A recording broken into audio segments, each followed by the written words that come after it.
んにちは、モネです。今日はかねてより質問が多かったマインドマップについてです。ウィッシュリスト作りで私は使ってるんですけど、クモの巣のように張り巡らされた図をどうやって作っているのか、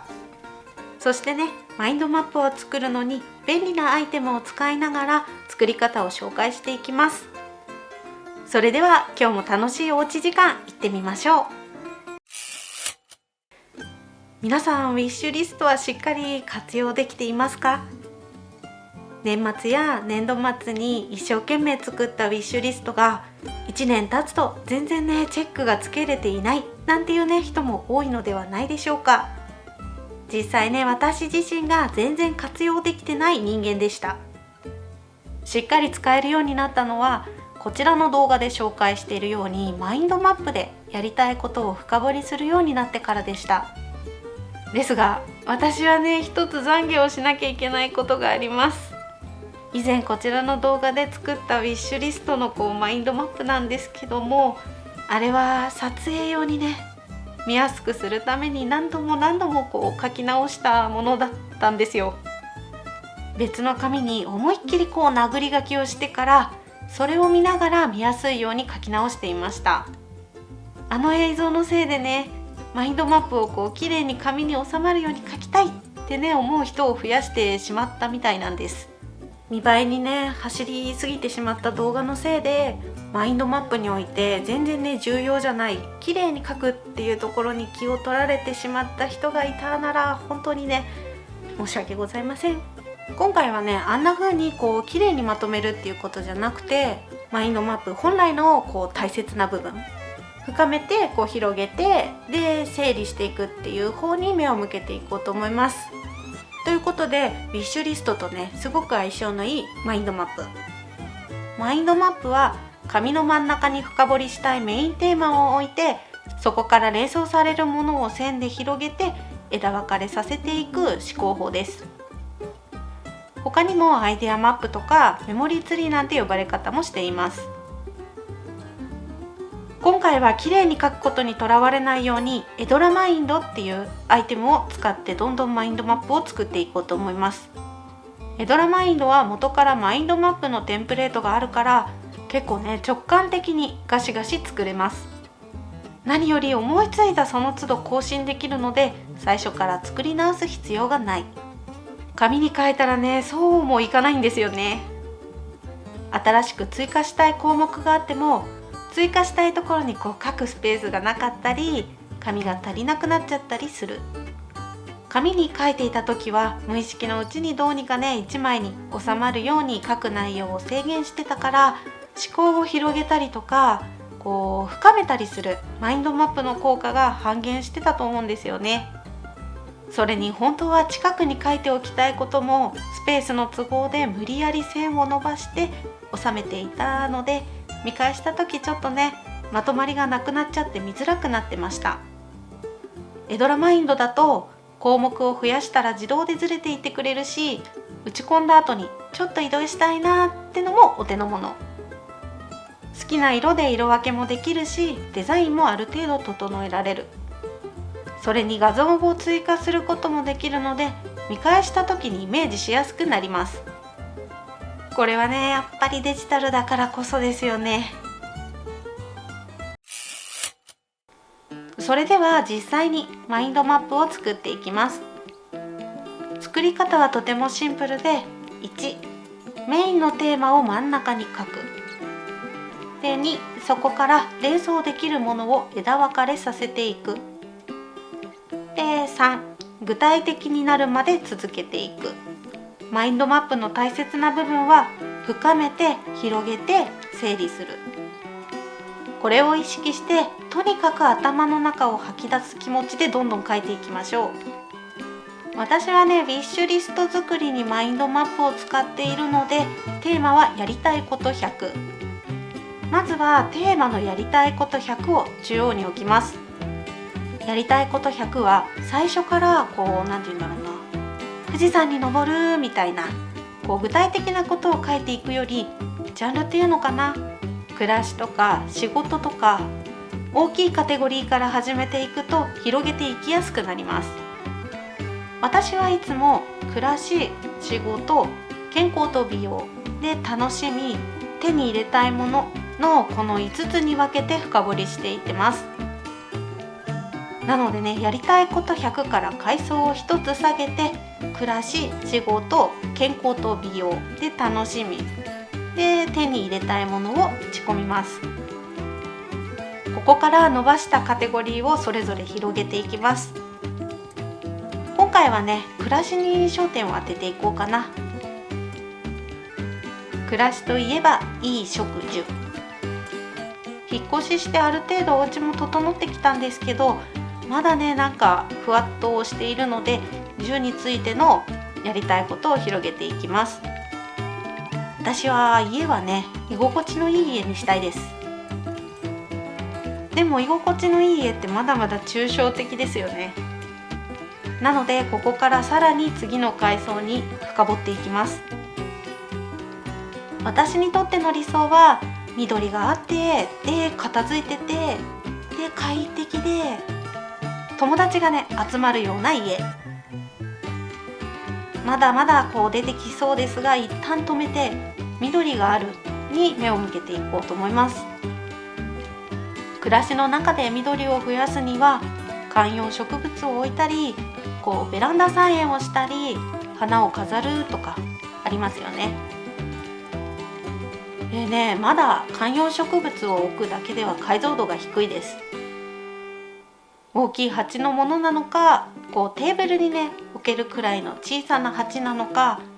どの種類の植物が置きたいのか、まだまだ全然深掘りできますよね。買う買わないとか、やるやらないは別として、自分がどんな植物を置きたいと思ったか整理する意味も込めてどんどん書いていきます。ドラマインドは写真も入れることができます。写真を入れると文字だけの時よりもどんなものなのかこうすぐにね分かるので、情報が整理されます。これはねやっぱりデジタルのいいところですよね。一応ね、私が置きたいって思ったことのある植物はこう並び終えましたね。でこのままベランダ菜園の項目も広げていきます。ベランダ菜園を始めるのに何が必要か、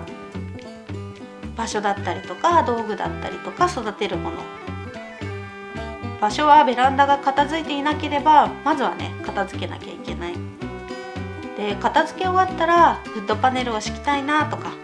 棚を用意したいなとか、場所だけでもね3つもリストが出てきました。初めてのベランダ菜園となると買わなきゃいけないものもありますよね。スコップとかじょうろとかプランターとか土とか肥料とか、あとは何を育てたいかもありますよね。シソとかミニトマトとかバジルとかパセリとか。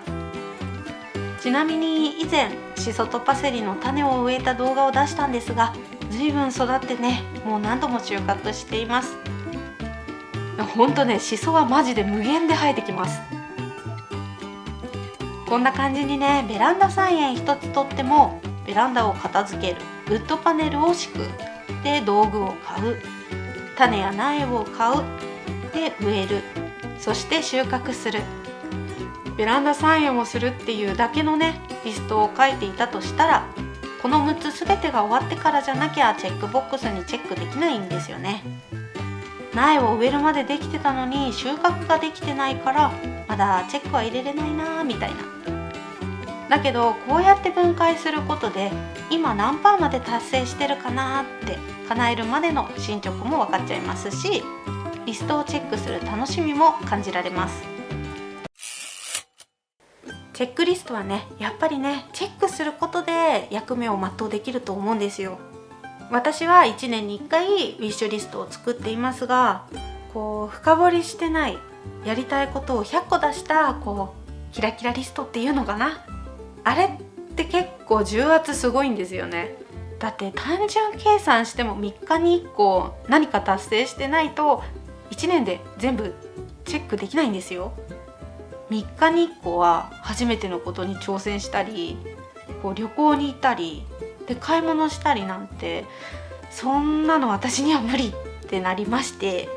そう思ったら一つの叶えたいことを達成するために必要なことを分解して盛り込んだリストにしようって私は方向転換しました。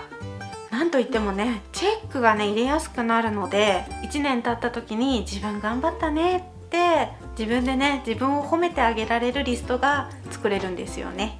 それにこうやって分解することで、来年はここからって言って繰り越ししやすくなります。といってもやらなきゃいけないことがリストに入ってくると萎えるっていう人もいるかと思います。そりゃね、やりたいこと100リストといえば自分の理想をリストにするキラキラワクワクなものですもんね。ほんと書いてる時ね、妄想が膨らんでワクワクします。そんな中にね、やらなきゃいけないことが入ってくりゃ、そりゃね萎えますよね。わかりますよ。けど実際そのちょっと面倒なことだったりとかもしなきゃ、そのリストを一生チェックつけられないのかって思ったら、妄想で終わるよりいいかなって私は思って、しっかり叶えていける方法を選びました。その代わりウィッシュリストとは別に、死ぬまでにやりたいこと100としてバケットリストも一緒に作っています。叶えるまでに何年もかかりそうなものや、まだ何をすれば叶えていけるのかわからないけどやりたいとか、ただただ欲望のままに書いた、そんなね夢いっぱいのリストも作ってます。最終的に私のマインドマップはこんな感じになりました。エドラマインドではつながっているもの同士が勝手に色分けされます。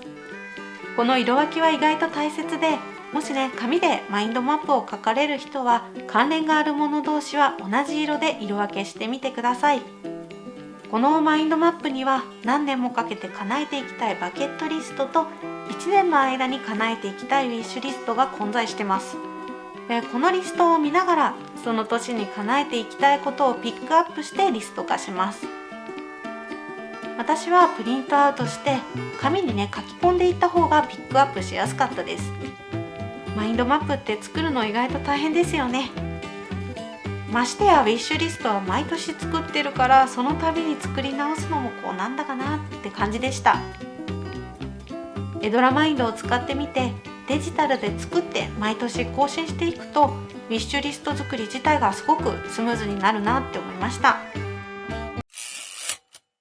今日の動画はかねてより質問が多かったマインドマップについてでした。実際デジタルのマインドマップを使ってみて、手書きで書くより何倍もね考えを広げていけました。手書きには手書きの良さがもちろんありますが、マインドマップはデジタルでいいかなっていうのが私の結論ですかね。マインドマップは深めて広げて整理することが大切。綺麗に書くことが大切なわけじゃないのでね。ぜひ便利なツールはガンガンね使ってウィッシュリストを作ってみてください。ウィッシュリストの作り方はこちらの動画で紹介しています。ぜひこちらの動画もチェックしてみてください。今回使ったエドラマインドですが、実はユーザーさんがね実際に作ったものも見ることができます。私はウィッシュリストで使いましたが、プレゼン資料だったりサイトの構成だったりとか、この人こんな使い方してるのかとか、この使い方面白いっていう生のものが見れるので、使い方が広がっていきます。無料版もあるのでぜひ試してみてください。エドラマインドの URL は概要欄に貼っておきます。ということで今日も最後までお付き合いありがとうございました。今日の動画が参考になったよっていう方や、楽しかったよ、応援してるよなんていう方は、ぜひねグッドボタンとチャンネル登録をよろしくお願いいたします。いまいちだった場合も正直にバッドボタンを押しちゃってください。もっと楽しんでもらえる動画を作ろうって思わせてくれる私にとって大切なボタンです。それではまた次の動画でお会いしましょう。モネでした。